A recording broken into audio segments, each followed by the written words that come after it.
That was our neighbor. Your favorite former alderman. Okay. Well. We good?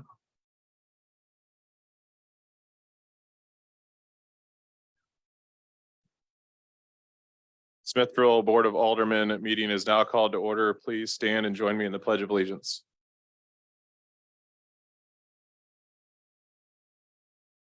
Pledge allegiance to the flag of the United States of America and to the republic which stands one nation under God.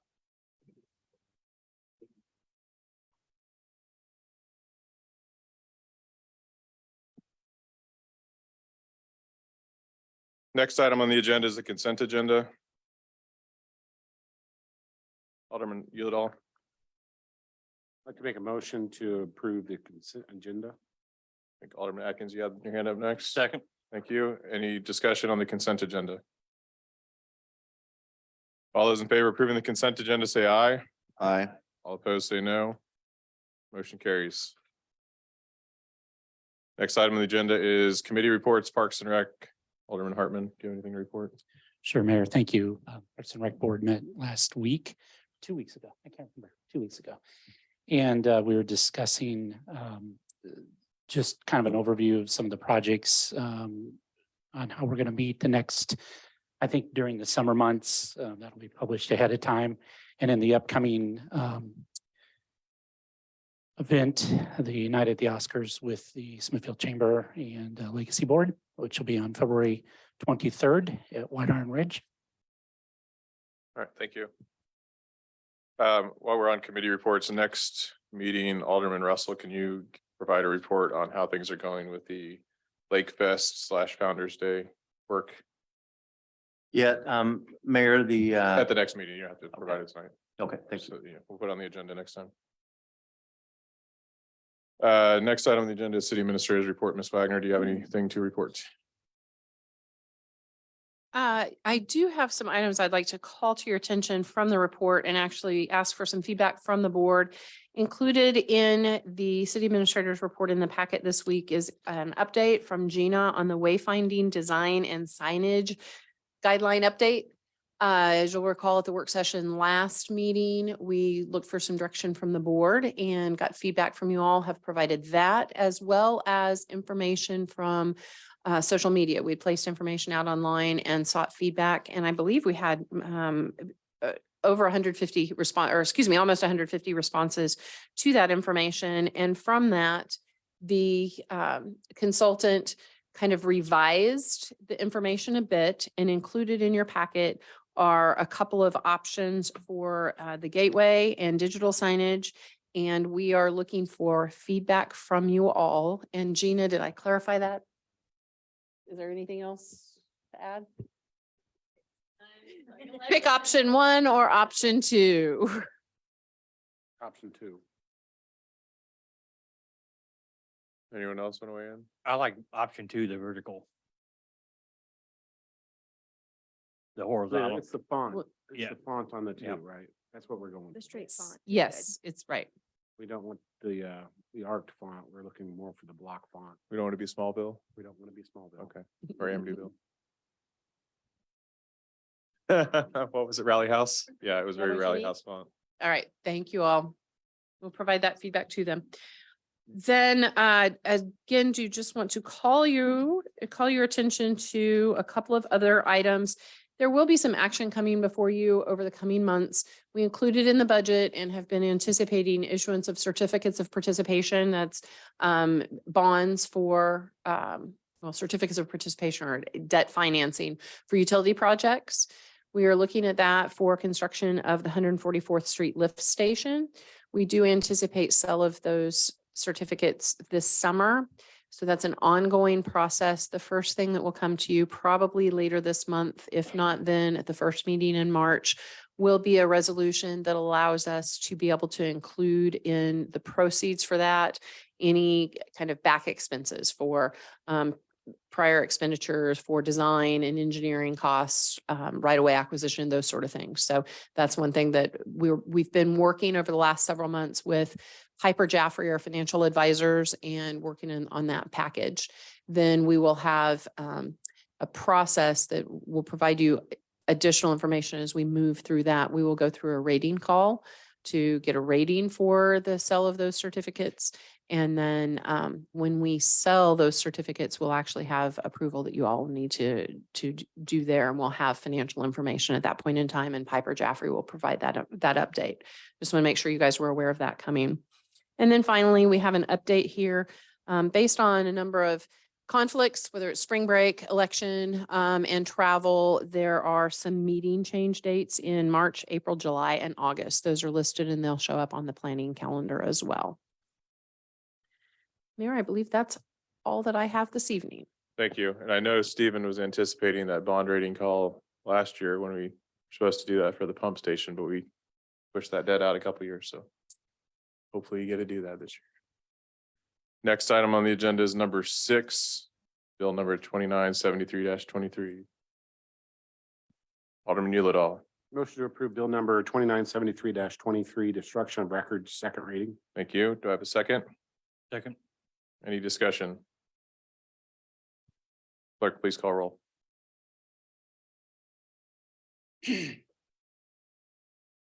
Alderman Atkins. Aye. Alderman Shipley. Aye. Alderman Russell. Aye. Alderman Hartman. Aye. Alderman Yulidol. Aye. Alderman Chevalier. Aye. 6-0. Motion carries. Ms. Wagner, please read the bill. An ordinance authorizing the destruction of certain records. Thank you. Next item on the agenda is number 7, bill number 2974-23. Alderman Yulidol. Motion to approve bill number 2974-23, repealing and replacing section 100.220, first reading. Thank you. Alderman Hartman, you had your hand up. Mayor, a second. Thank you. Any discussion? Clerk, please call roll. Alderman Hartman. Alderman Chevalier. Aye. Alderman Shipley. Aye. Alderman Yulidol. Aye. Alderman Russell. Aye. Alderman Atkins. Aye. 6-0. Motion carries. Ms. Wagner, please read the bill. An ordinance repealing ordinance section 100.220 regarding general penalties and enacting in its place a new ordinance section 100.220 regarding general penalties. And the agenda is number 8, bill number 2975-23. Alderman Yulidol. Motion to approve bill number 2975-23, repealing and replacing section 205.1810, first reading. Thank you. Do I have a second? Second. Discussion? And just a reminder, both of these are due to the passing of Amendment 3, which went into effect Friday, as we saw in the news. Any other discussion? If none, clerk, please call roll. Alderman Chevalier. Aye. Alderman Yulidol. Aye. Alderman Atkins. Alderman Russell. Aye. Alderman Hartman. Aye. Alderman Shipley. 6-0. Motion carries. Ms. Wagner, please read the bill. An ordinance repealing ordinance sections 205.1800 and 205.1810 regarding use, consumption, or possession of marijuana and controlled substances, and enacting in its place new ordinance sections 205.1800 and 205.1810 regarding use, consumption, or possession of marijuana and controlled substances. Thank you. Next item on the agenda is number 9, bill number 2976-23. Alderman Yulidol. Motion to approve bill number 2976-23, electric fence for industrial zones, first reading. Thank you. Do I have a second? Alderman Russell. Any discussion? No. Clerk, please call roll. Alderman Russell. Aye. Alderman Hartman. Aye. Alderman Atkins. Alderman Chevalier. Aye. Alderman Shipley. Alderman Yulidol. Aye. 6-0. Ms. Wagner, please read the bill. An ordinance amending section 525.040 of the Code of Ordinances regulating electric fences. Thank you. Next item on the agenda is resolution 1180. Alderman Yulidol. Motion to approve resolution 1180, change order number 6, raw water pump station electrical. Thank you. Do I have a second? Alderman Hartman. Mayor, a second. Thank you. Any discussion? I think Chuck covered this a little bit in the last presentation. All those in favor of approving a resolution 1180, say aye. Aye. All opposed, say no. Motion carries. Next item on the agenda is number 11, resolution 1181. Alderman Yulidol. Motion to approve resolution 1181, authorization number 97, amendment number 1 with HDR. Thank you. Do I have a second? Second. Thank you. Any discussion? Yeah, I have some discussion, Mr. Mayor. Yep. I know that when on reading through this, it said that that we had some leeway. It said that what we're gonna do with the bill as far as the bill, what is regularly charged and then the leakage and minus that and the late fee, et cetera. And that we had also some leeway on to adjust the charge. So, I think you're on 11. oh, am I on the wrong one? Yeah. We're on the amendment with HDR that Chuck discussed earlier for surveying. Nope, never mind. All right, thank you. We will have a presentation on the next one. All right. I was like, oh, am I missing I was missing something. Any other discussion? All right, all those in favor of approving resolution 1181, say aye. Aye. All opposed, say no. Now we're on to 1182. Motion to approve resolution 1182. Alderman Yulidol. Motion to approve resolution 1182, leak adjustment. Thank you. Do I have a second? Thank you. Grab the mic, Stephen. Thank you. And Stephen does have a staff report for us to kind of let us know what's going on here. Okay, everything's on, green light's on. Good. Yep, Okay. we're good. I just want to take you through a brief summary of resolution 1082 here. 1183. 1182, I'm sorry. So I'll just start real quick here. As you know, our finance department manages the utility billing for the city. Back in May of 2022, our staff was initially notified of a leak at Mr. Tebb's property. Our staff went out and responded with a work order and noted that the leak detector was spinning at that time. A couple of months went by and the usage climbed a little bit at the property. Eventually, with the October cycle in 2022, that leak resulted in a lot greater usage and consumption. So service line getting nicked by a contractor that was working out there. So we had consumption at the property of almost 430,000 gallons, 428,400. At that time, our utility staff turned off water to the home. And Mr. Tebbs in the audience got repairs completed at that service line. After that, I think we advised Mr. Tebbs work with AT&T, see if that is something that could be repaired and reimbursed by AT&T. And then in the RFA, you'll see we have a leak adjustment that's been calculated. It would be a credit of almost $1,400. I also just wanted to note that in the account balance, there's a couple of late fees that were assessed. And again, that's up to the board whether they'd like to waive late fees tonight. Those late fees total almost $730. But within the RFA, we have a payment plan laid out and really coming to you tonight to get direction from the board as to the amount of the adjustment and possibility for a payment contract, waiving late fees, really looking at all that with your direction.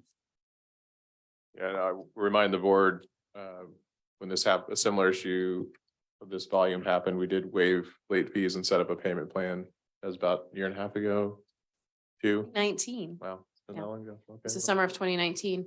And I will note that in the memo, kind of the payment plan that is outlined and the balance, that 2956 reflects what would include the late fees. And in reviewing again, the information, Stephen and I were talking. And so I think the amount that Stephen, we came up with, the late fees, as Stephen said, totaled almost $730. So that would bring the amount due down with the adjustment and the late fee credit to $2229.79.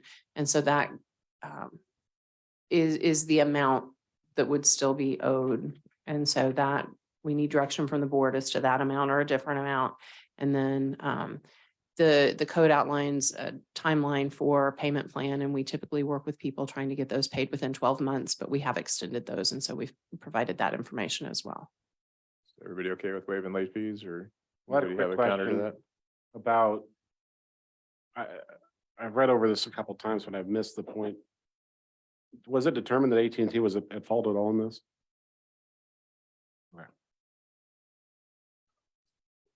You want to go to the microphone? You can use the mic. Yep.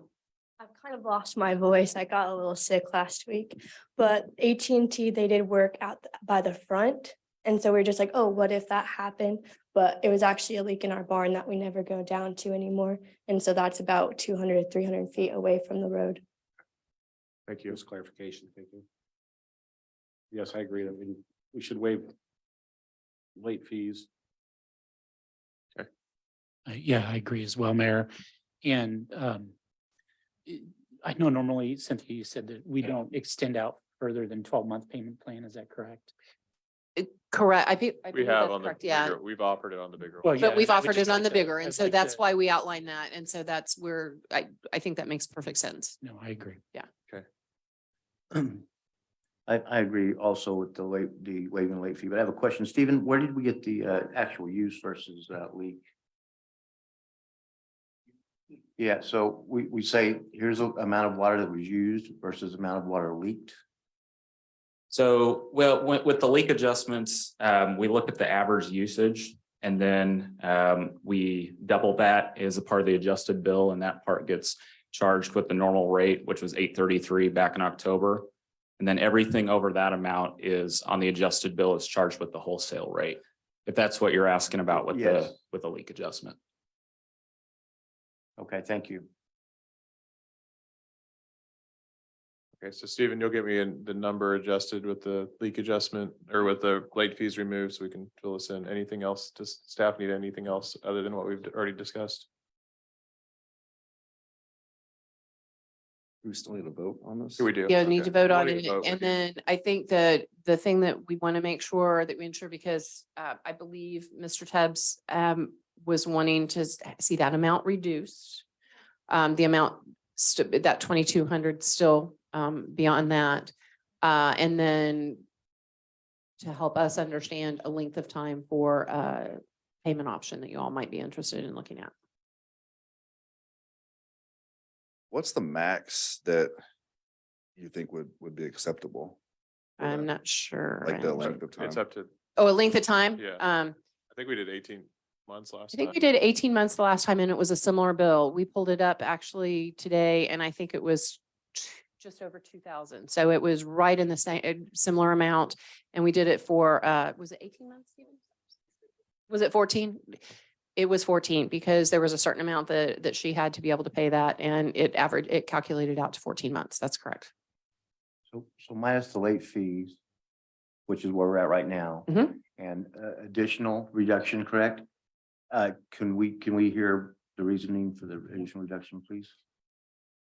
So with the additional, with the additional, it's just because we paid about 6,000 plus in just repair to fix down there by the barn because it was a huge leak.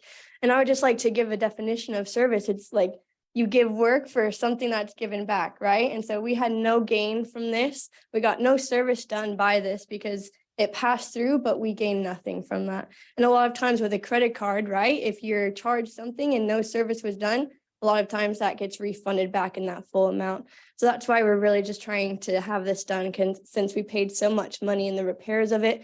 And we're just not in a financial place right now to be able to pay another $2,500 in a water bill.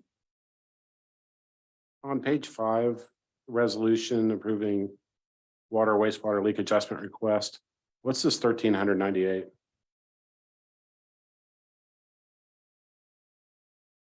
Alderman Udall, that is the leak adjustment credit that's calculated. So. That's a credit. Yep, so what would happen is if the board, wished to approve just the credit tonight, 1398.96 would be applied to the account as a credit. And we calculate that, we take the original consumption of 428,400. And then the adjusted bill takes twice the monthly average, which was 5,400 gallons. And then anything beyond that is charged at the wholesale rate at 498.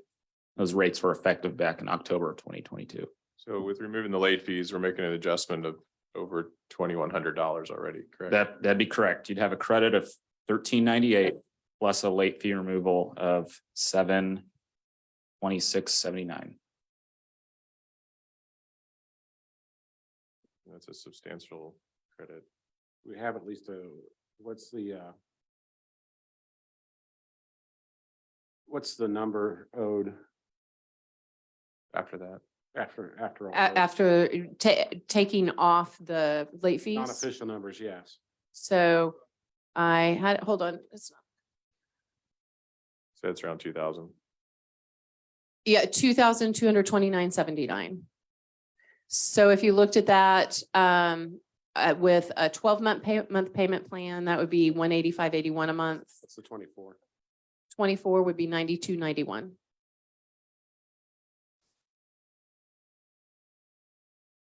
And that was, Stephen, you mentioned water at the wholesale rate.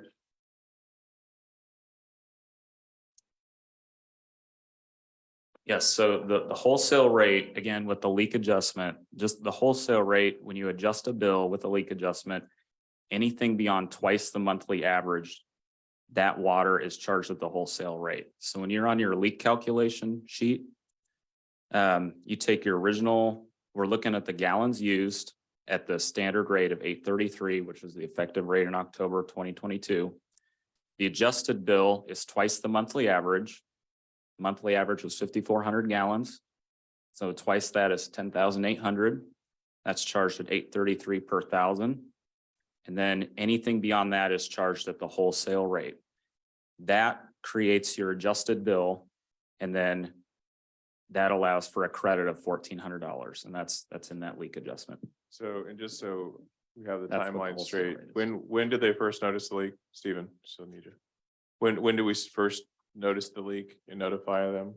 So it was in May of 2022. We have a work order document that we went out to the property and noted that the leak detector was spinning. And then when was it repaired? We did repairs. I have it at a repair date of November 2nd on the bill.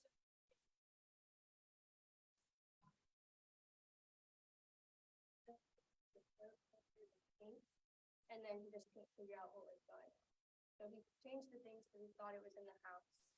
So his average water bill is usually about $70 to $80 a month. Stephen, can we look at the wholesale rate after the average usage instead of 2 times the monthly average? Well, and that's what the calculation's doing. So it's taking the average monthly usage of 5,400, doubling it, and then anything after that's charged at the wholesale rate. Is that what you're? I'm asking is anything over the monthly average, look at wholesale rate instead of Double. instead of double. We could do that. It's not gonna result in too much more of a credit. I can't, right off the top of my head, maybe it's an extra, $20 or $30. I'd have to do the math, but we could look at it. So, and I just want to clarify, Stephen is talking from, and it's included in your packet on page 7 of the packet is the leak adjustment, and that has the calculation. And the calculation is set forth via ordinance. And so that information is what we present to you on all leak adjustments.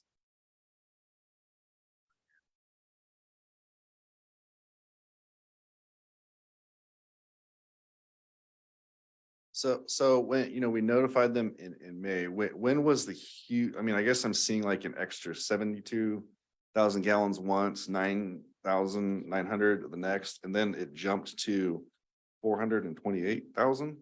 So that's kind of where we think the main thing happened, right? Okay. That's probably a 2-inch line like we had with the other ones out there. Went from a small leak to a big leak. Yeah. Very broken pipe.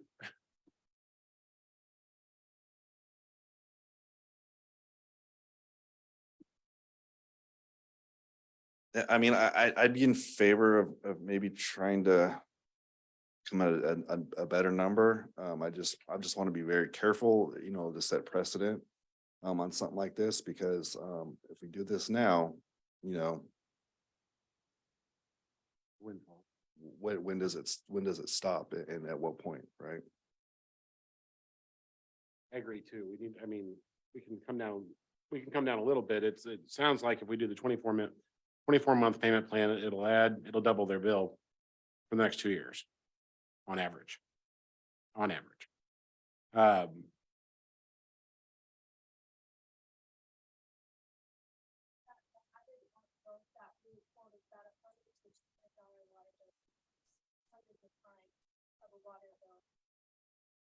did you catch what I'm trying to, we get you on a payment plan for 24 months, it'll be between 80 and $90, as the payment plan to help pay back the amount of loss.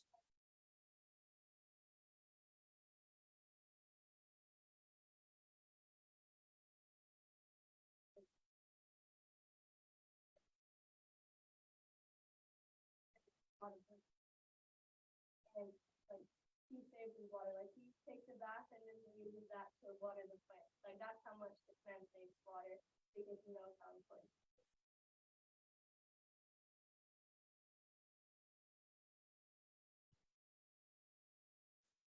Does anyone have a number they want to throw out for me to put on the information?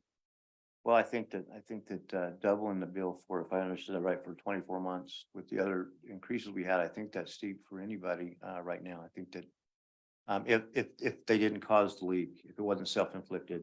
I understand definitely what John said about, precedents here, but I think we need to try to find something that is a little bit fair for 2 years. That's my opinion. If they would have done the damage themselves, I think that be something different. They're 50% of total load. I'll second that. So what's that, 1,000? Yeah, 1,200. Just over 100. 1,100, yeah, 1,115 roughly.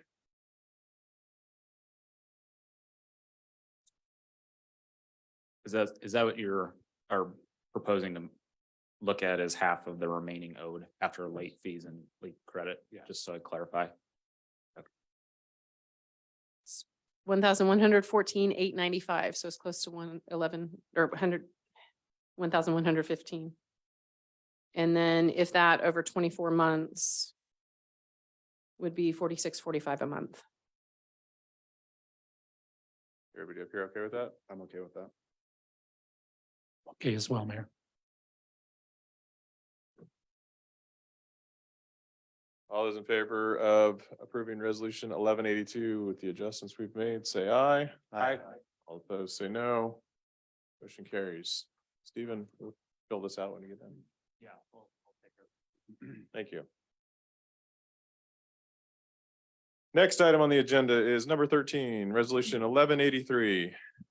Alderman Yulidol. Just clear them all off here. Motion to approve 1183 MOU with Creative Communities Alliance. Thank you. Do I have a second? Alderman Hartman. Mayor, I'll second. You, any discussion? Yes, Mayor, I have some discussion on this bill. Yep. In the bill, we show that it's a $2,000 total, which is incorrect. If you look at the MOU and the MOA together, with the MOU, we have that we are responsible for not only committee, right, but the installation of the plaque, development of the plaque, the maintenance, the installation, and $50 a year in addition to. Am I reading that correctly? $50 participation. Correct. Yeah. So the sculpture cost, actual participation for the sculpture use is $1,000 a year for the 2 years. There's the $50 annually for the community piece. And then we don't know the cost of the insurance. I mean, it would be covered through our policy. So we don't have an amount on that. And whatever installation work would need to happen, it would be materials and in-kind work of our staff. Okay, So we don't have a So- cost there. So it would still be pretty minimal. okay. So, and it said that we need to have the installation of the display, we're responsible for the plaque, the nameplate, the $50 a month, right, a year, which is $100. Marketing, it also said we're responsible for marketing. Which would be And, social media information that we post. Right, and 50% attendance in the meetings, right? That they need 50% attendance in their meetings. Mhm. A minimum of 50% attendance. and voting as well. And then maintenance, cleaning, repair and support. I just, those, I mean, with our staff taking care of it, that's one thing. I just wanted to know that the way I read the bill versus what I read in the details, it Okay. wasn't included. I mean, it's not $2,000, right? It's more than that. And Over 2 year, annual cost will be less than 2,000. It'll be 1,000 and some additional costs. And it's a 2-year program for that. This was a way to be able to get into being able to have some public art at a much lower cost than if we purchased it ourselves, which would be significantly higher. It's basically renting the artwork. Any other so we don't have a ballpark on any of that, Cynthia, as far as I mean, the plaque and then, and you know, the attendance and I mean, I don't know. So attendance in a meeting is, have to do that. Matt's already been in one informational meeting and it was on Zoom. So it was Okay. an hour on Zoom last Friday. Okay. There will be a draft for the artwork and that, I mean, there aren't any more. Correct, Matt? So a couple meetings a year. And then the cost to install a plaque, I mean, it'd be a small nameplate, so And the $50 to $100. Right, and then a committee that had to organize a committee. I didn't see a number of people there on the committee that had to participate and vote and et cetera it asked for some public involvement as well. I just, when I was reading over it, Cynthia, I'm just saying that there was some Sure. other intangible, some are, and you know what I mean? We don't know. Absolutely. We have reached out to some community members for participation in that committee and putting together the list of art that we would be interested in. And so one meeting for that group is what's anticipated as well. Working with Matt, Mayor and myself, we have identified Alyssa Sanders with the Main Street from downtown perspective. A local property owner in the downtown area who also has an interest in art, Jeff Becker, and Jeff Blomker, who is a former alderman who had initially discussed an interest in community art. And then Matt and myself in that committee in reviewing the information and ensuring that we've got what we need there. So, and that time commitment, we really anticipate probably a few hours total in looking.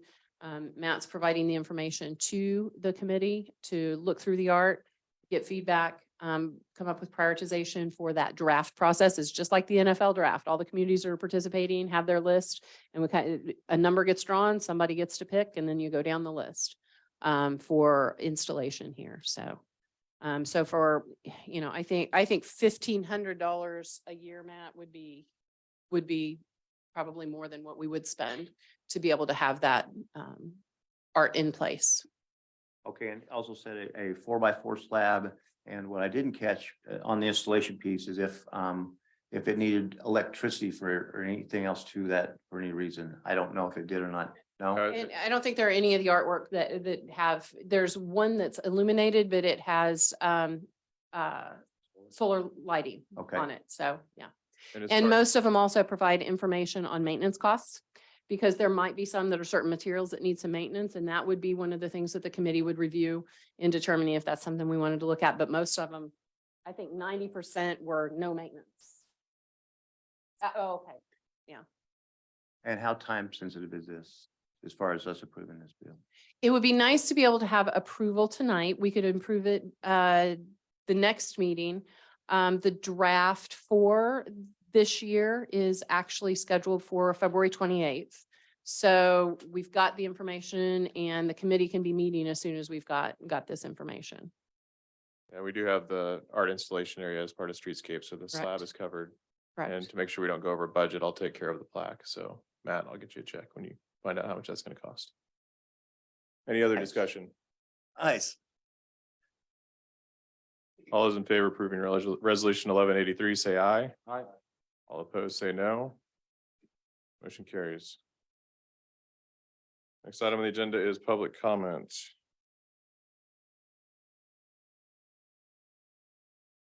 First one is Randall Palmer. Please state your name and address for the record, and you have 3 minutes. Hello, my name is Randy Palmer. I live at 14702 Shamrock Way in the hills of Shannon. Just so I know who I'm addressing, who is my Alderman? You are in Ward 3, so that's Alderman Atkins and Shipley. All right, I'll keep the numbers to a roundabout. 20 years ago, we waited to move into the hills of Shannon because of the outskirts of town. We waited 3 years to move into that location specifically. We have been there for 20 years now. The lots behind our house, we haven't had a problem with the strip mall that was there, but now they're wanting to move that back to our property line. My property value is going to go way down. I'm probably only one of the 5 directly affected properties by this. I already have flooding in my backyard. So depending on how, whatever the construction goes on, how they do that, we do have a big opportunity for flooding of 5 properties on that back property line. I didn't really come prepared, but I know that I don't want cars coming into my backyard directly up to my fence. That's how close this is coming up. We already have a tree barrier. We have 2 tree barriers actually. And when we bought the property, we were told that that is undevelopable land. Be that what it may not be. There's going to be a lot of traffic behind my house where there wasn't. There's going to be a lot of sound behind my house where there wasn't. There's going to be a lot of light behind my house where there wasn't. There's going to be a lot more runoff of salt and road debris into my creek that's behind my house, which never was. How much time do I have left? About 1:20. A minute 20. You know, I just really, this ain't about woe's me. This is about encroaching further and further into public development. I don't think that these buildings have their place to be back up against my property. I'm okay with you with the 3 or 4 that you want built out next to the road. But please stay off my property. I've been maintaining that property back there for 20 years so that it looks nice, while maintaining my tree boundary for the noise and my site boundary for the highway. And now you guys want to come in and take all these trees down, let all that visual and all that sound in. I'm at a loss for words, but please stay off my property. Thank you. Thank you. Real quick, is this gonna be on the next, planning and zoning commission meeting? Yeah, We're discussing that? the development they're discussing is on the February 14th agenda for planning and zoning. So it won't come to this board until the end of the month. Mr. Palmer, would you please come next week and speak on this so we can have it fresh in the people that are gonna be making that decision I will to be get here to to us? speak. There's probably gonna be more professional speakers for that, but yeah, I will be. Either way is fine. Yeah, that'd be awesome. Thank you. Next is Constance Scott. Please state your name, address for the board, and you have 3 minutes as well. Thank you. Constance Scott, 308 Killarney Lane. And Mr. Mayor, Alderman, thank you for giving me this opportunity to speak tonight. I'm the current HOA president for the Hills of Shannon subdivision. As you know, homeowners have received notice that the property off of 169 Highway and Commercial Avenue is going up for final plat vote next week. While we recognize and appreciate the growth and progress of our small community, and as history has shown, it has been a strip mall in the front half of that property. However, it's the proposed lots 4 through 6 and the road on the second half of this property that has us concerned. This second half is undeveloped and very much wild. I have thought of many ways to try to express our concerns and our questions about the impact the encroaching development will have on the Hills of Shannon. Questions such as who's the developer? What businesses are being approached? Concerns for potential decreased home values, loss of privacy, increased pollutants such as light and noise. Not to mention the additional trash that will be coming from the highway. But I believe the one biggest concern is what will this do to the water runoff that we get in this area? I can try to convey how the terrain is uneven and damp. I can express the concern for the natural wetlands. And I can even tell you about how the flash flooding intensified due to a contractor's negligence last year in our area. But I don't believe those words will have enough impact. For 3 minutes isn't nearly enough time. So I extend an invitation to you, Mr. Mayor, and all the aldermen, but especially Alderman Shipley and Alderman Atkins, to come and walk the woods with us so that we can show you our concerns in person and in depth. And then ask you to please, when this time comes, defer voting until these concerns and questions have been evaluated and addressed. Thank you again, and have a lovely evening. Thank you.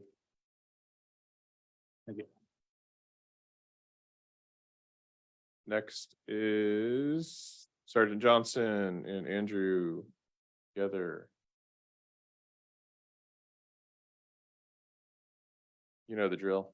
Yes, sir. Good evening. My name is Alex Johnson. I'm a sergeant with the Smithville PD. I'm here petitioning a change of the ordinance for collective bargaining. So right now, the way the ordinance reads, sergeants are actually part of command staff, the chief and the captain. So for the FOP to represent us for collective bargaining purposes, they want to be able to. So what we're liking to change is that sergeants are actually, under the ordinance, part of patrol officers. So that way we'd all be under one bargaining unit and I'm Andrew Marr. I'm a resident here in Smithville. I'm also a vice president for the Fraternal Order of Police Lodge 50. Can you step up closer to the mic just so I can hear you online? Thank you. Fraternal Order of Police Lodge 50. We represent the membership here at Smithville that belong to our lodge. He's correct. The way your ordinance reads now, they are not able to be represented by us as well as us representing the officers. We're just requesting a change in the ordinance so we can represent them as well in collective bargaining. I will leave this with the clerk. It's a letter from our president who can make it tonight. It outlays other cities across the whole state that allow both officers and sergeants to be in the same collective bargaining unit, as well as other cities that allow them to be in separate bargaining units, however represented by the same lodge. So they can have representation, but it can't be by the same lodge that represents the officers or non-supervisory unit, which is what our lodge is also going to represent. Right. Some collective bargaining. So still, And- it's still and FOP. Alderman Russell, since this isn't on the agenda, please hold on questions until it's on the Okay. agenda. That's all we have. We'd be happy to answer any questions anyone has in the future. Reach out to FOP and we appreciate the time. Thank you.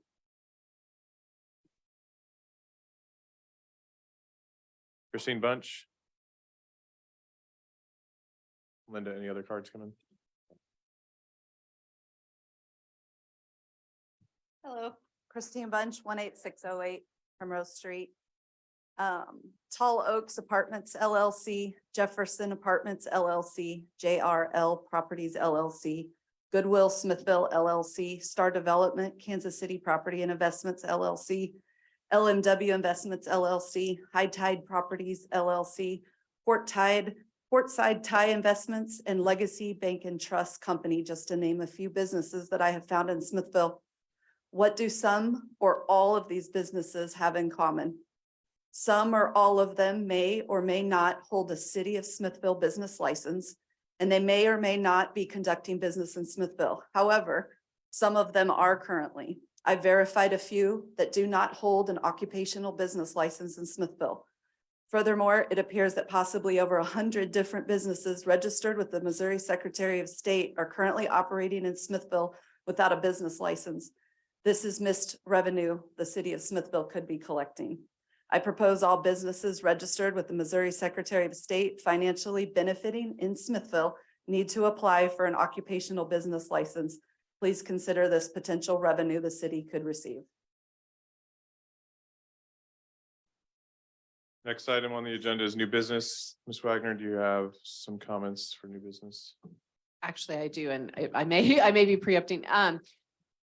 I do want to recognize that, and thank actually, I believe that the sergeant that spoke this evening and some other officers had let Chief Lockridge know of, their desire to come to the meeting this evening.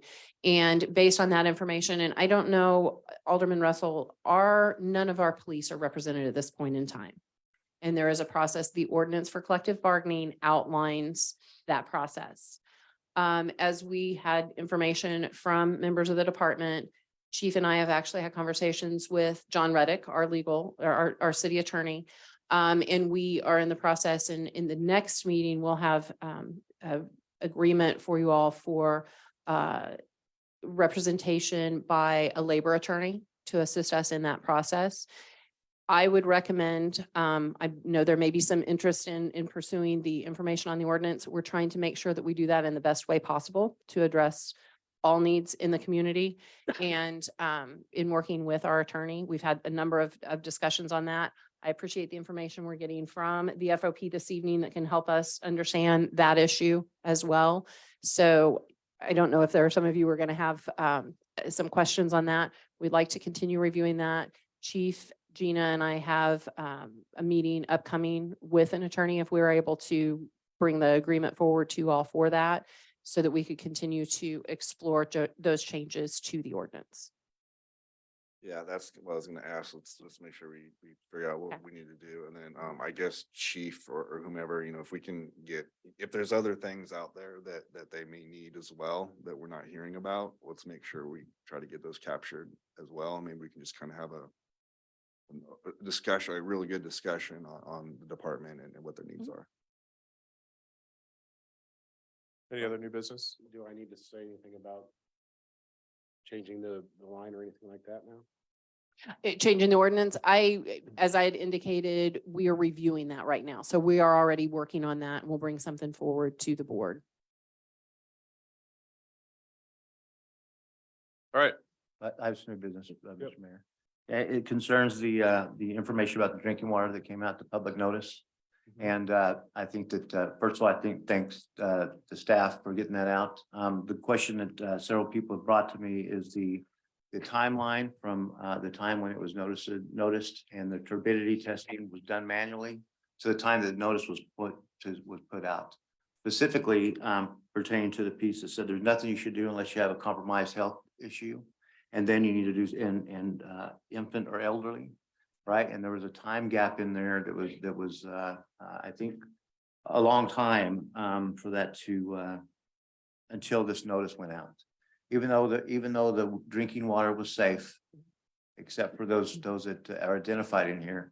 And I guess in the future, the question is going to be if this happens, if it were to happen again. I know that safeguards have been put in place, but if something like this were to happen again, advance notification to members that could be effective of the community instead of just the overall population. We got some infants, elderly, immune compromised. If there was notice that should have been put out earlier. And I'd like to see if we could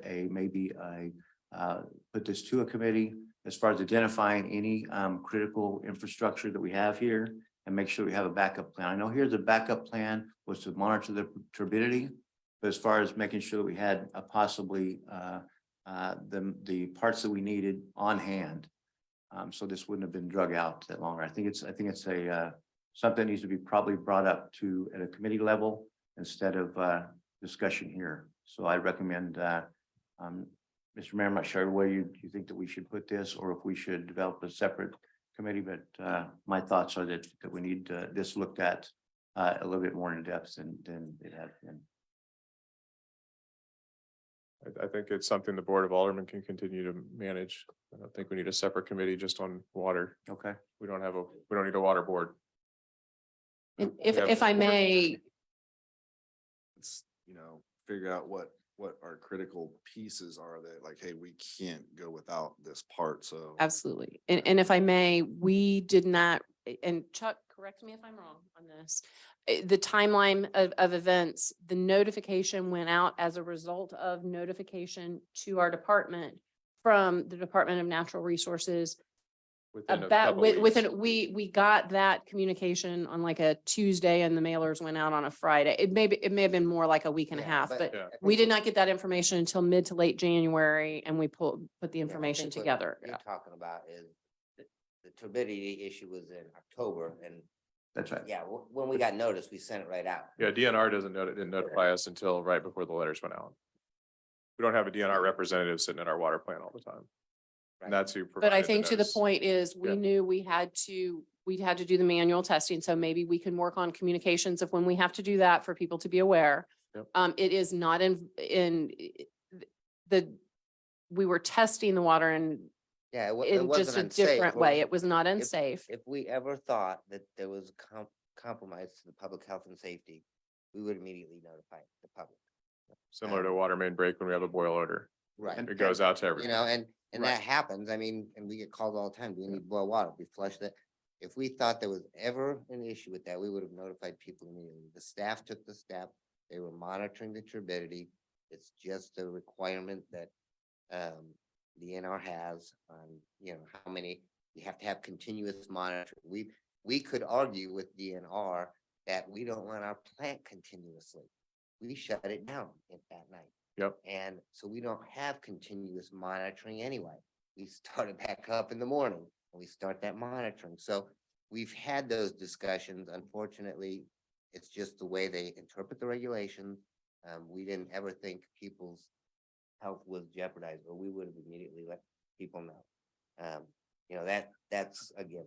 But And Chuck, I think that, and I know that I talked to Cynthia about it, once we had to issue this, right, it was really highlighted, I think, by the staff that there's no Right. harm to the drinking water, right? Everything's okay with the drinking water. The problem is, I think arose from, like you said, the October piece, Mhm. and then the statement that was sent to everybody that says, unless you have a severely compromised immune system, like I do, right? Or an infant or an elderly, right? Now you're going and saying, wait a minute. I do have that, and you haven't told me for 3 months, right? That's the concern, I think. Not that we weren't doing our part, Yeah, but you're putting out a notice that said, we put out a notice that says, if you have these issues, you know, and you have a baby that you've been drinking water for 3 months or whatever, right? and again, that was a DNR. It's a form that they tell you have to send it out. We did make some changes to try and soften that a little bit, but there were certain language that they said has to be in there. The end. And we said, okay, so we sent it out. So that language came from DNR. But and on that- the that timing maintenance is- side, you know, this year has been extraordinary as far as getting parts. Typically, we could have called that part up within a couple, 3 days. Again, it's the shipping, it's the access to this equipment, just isn't there. And nobody knew that this was gonna happen. But to keep all the parts on hand, we would have millions of dollars sitting there on the shelf getting dusty. You know, typically these turbidity meters, the last one we had lasted 19 years. This one we just replaced them all, 3 years ago? And this one just went bad, but the other one stayed good for 19 years. So, and they're not cheap, they're $2,500 a piece. And we've got 6 of them that we need to have, you know, just to sit there.